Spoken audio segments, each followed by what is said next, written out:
Okay, you would screenshot it as it happens, and then you would anticipate it running above this high. And what you would do, classically, it will do that. That's your key time. 7 o'clock starts the Asian session. Outside of those two reference points, then you look to the left and say, okay, where are the larger pool of liquidity? Well, obviously it's here. So if we have that, once we broke through here, we have to see it do another characteristic with the new day opening gap.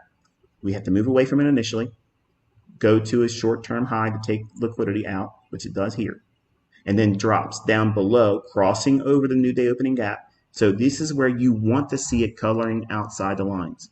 Okay, so now we have what happened.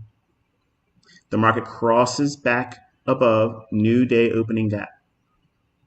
Does it take out the low here, right there? As we're heading into 7 o'clock, what is it doing? Is it moving to this low to challenge this sell side liquidity? Absolutely not. So what is it doing here energetically here? What is it doing? And it's placed on the upside. Right.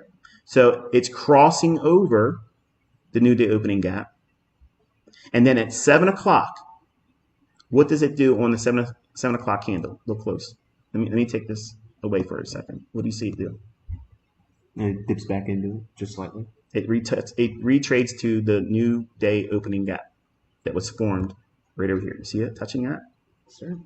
So if it's going to go back to that after having displacement here, it's already set the initial boundaries for the sell stops and the buy stops. So the algorithm is giving the signal right here.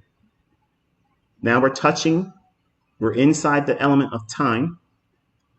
So the market should displace above this high, relative equal highs, challenge the initial buy side liquidity, and will test and hold to see if it can run above this high.